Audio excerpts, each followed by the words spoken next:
Hello, hello. I have a very exciting little package from Jackson's. They had a sale, of course, and I picked up a few sticks from Daniel Smith. So I'm really excited about these. I do have a couple, and I'm going to take them out and just swatch everything that I have. It was kind of hard to decide on the colors, but it was kind of a combination of colors that, of course, I love, but also figuring out what I actually want to do with these. So that also, I think, helps narrow down the options. If you're not familiar with the Daniel Smith watercolor sticks, this is basically watercolor in stick form. And according to Daniel Smith, I mean, I guess it's factual, this is kind of the most economical way to buy their watercolors, basically. The sticks don't come in all colors. Obviously, if you use freshly squeezed watercolor paint, this won't be a good choice for you. But if you pour tube paint into pans, then you might want to consider these. You can cut them and put them in pans or in palettes, and they are very convenient for travel. I think the fun thing about these is that you can also use them in the crayon form or in this like stick form, which is why I got them. That's what I'm currently interested in. Oh, so excited. I got like my favorite colors. So this is making me very happy. This one is Soda Light. This would be somewhere here, and turquoise. So let's get into swatching. I think I'll do like a dry. Oh, that's lovely. It has like this really cool texture. I'll zoom you in. Okay, it's possible that I didn't record any of this. Oh, that is very sad. So this is Undersea Green.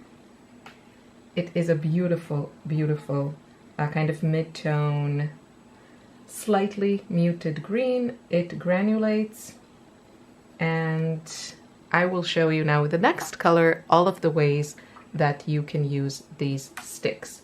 So way number one is dry on dry. This is not watercolor paper, so you will get varying results depending also on the paper. I love the quality of line that you get here. It's like that crayon effect. It's very textured line, and I think it would look great on paintings and sketches. So this is wet, dry on dry. Then you can dip it in water or moisten it with a brush. So this is wet on dry, and you can play around with the thickness of your lines. So many options, right? Like this so many different textures you can get from this. Love it.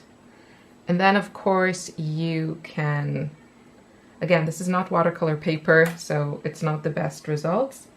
Can kind of do wet on wet or dry on wet.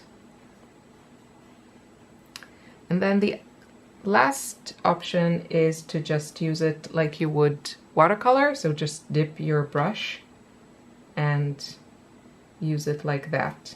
It doesn't take a lot to activate it. So these are very travel friendly. But Daniel Smith in general, it's also, you know, if you have the tube paint, I find Daniel Smith to be very travel friendly. It's like my favorite brand to travel with because it does dry. So it's almost like never gooey, which other paints can get. So that's it. I just love the different textures. This color is Serpentine Genuine. And it's really a lot of fun to get so much variety from one supply. Okay, next, I probably won't do this with every single one, although it is fun. This is Piemontite Genuine. So let's wet it a bit. Oh, I think it's broken. Doesn't matter. You can get sets of these, and I think then you get a case. But I didn't see a set where I loved all the colors, so I just got them open stock. Lovely color. Gorgeous. Then I got Buff Titanium.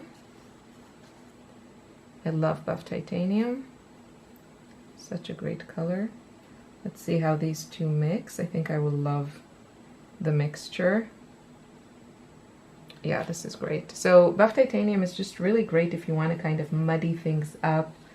It's a really lovely light color, but it's not stark like white can be. So, oh, these are so lovely to like draw with. I'm just trying to think about like similar products. So I think Winsor & Newton makes sticks also. I haven't tried them.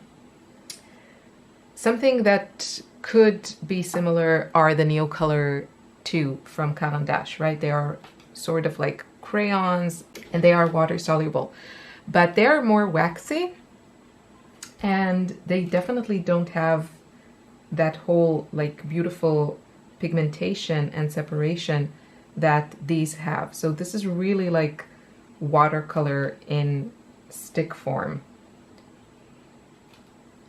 but it still feels more like watercolor. At least that's kind of my experience. This color is, yeah, raw sienna, sorry. It's just like a million names in all kinds of languages. My intention with these, I'm very, very into landscapes right now.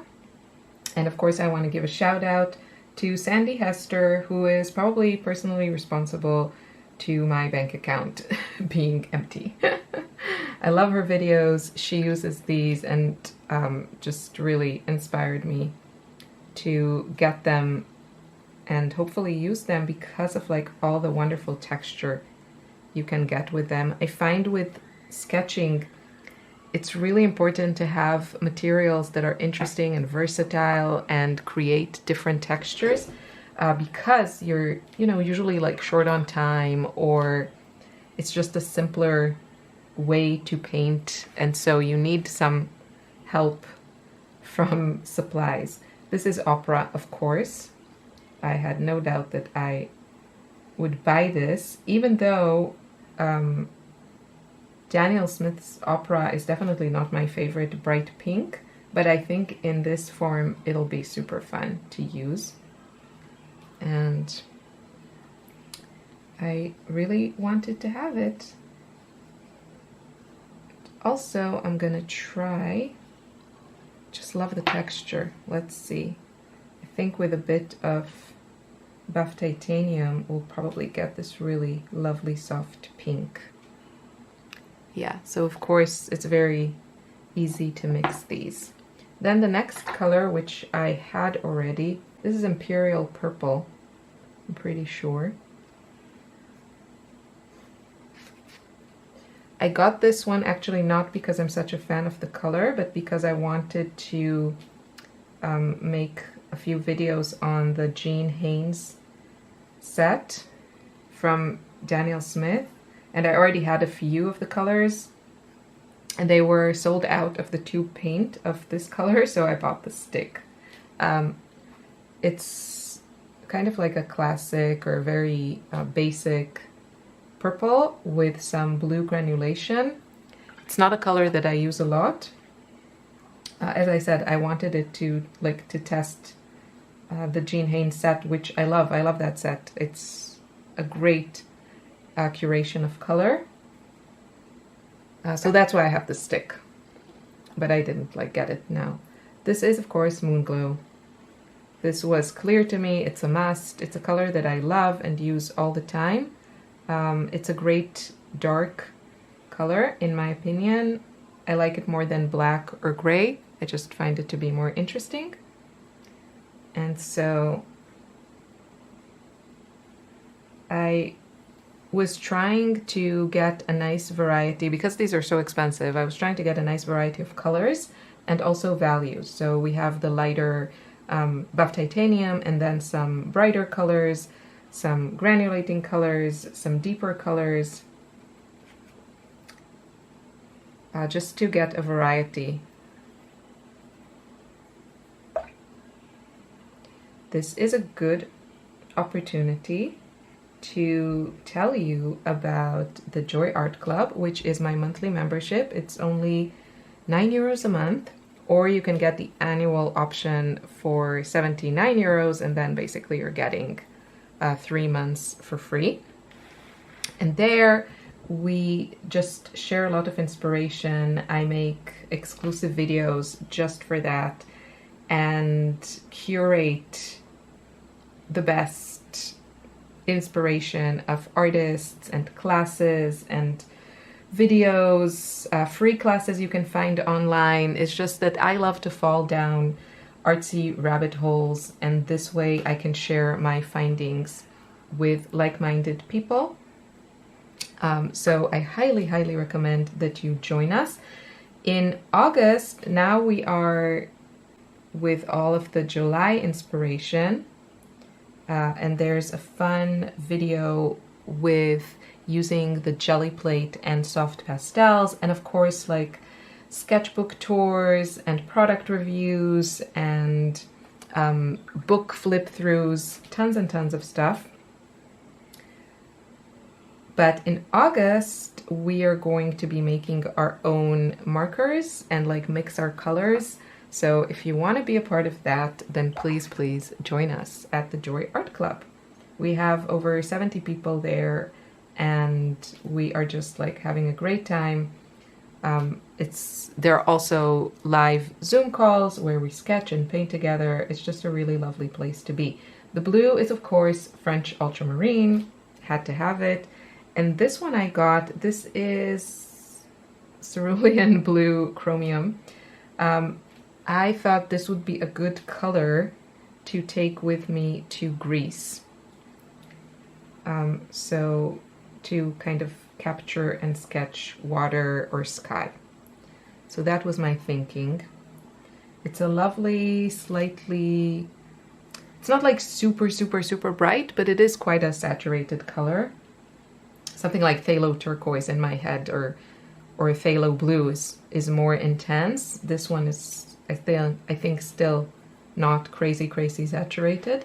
And it's definitely like a yellow leaning blue, whereas ultramarine is red leaning, like red bias.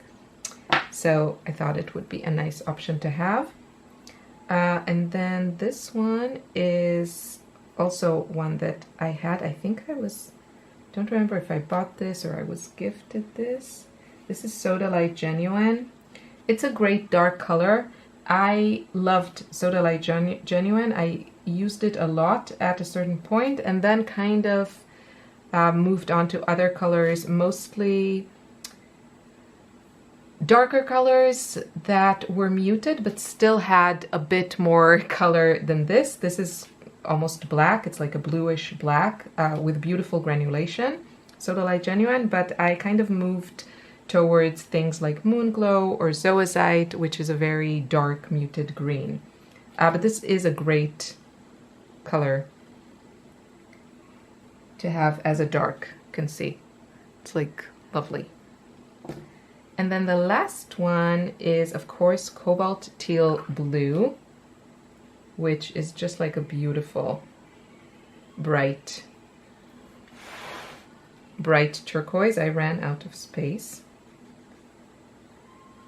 Love this color.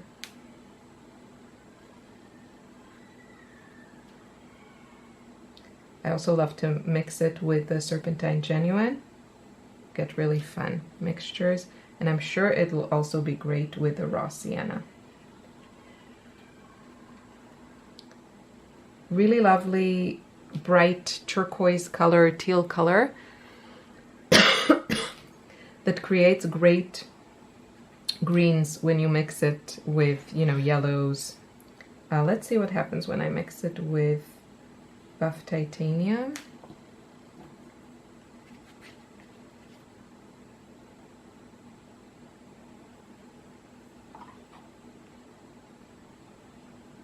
Get this like minty green. Super pretty. This is Soda Light Genuine. So obviously I need to play a lot more with these, which I will probably do in the Joy Art Club. So join us there. I hope you enjoyed this video. I hope this helps you see what these can do. Of course, I will need to use them in sketches and see how they help me capture the landscape.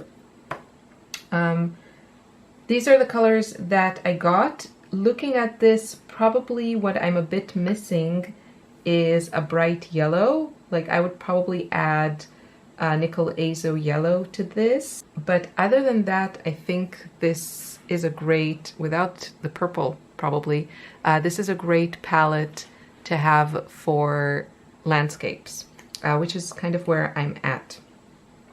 So I hope you enjoyed this video. I hope it was helpful. I will see you again very soon. Take care. Bye bye.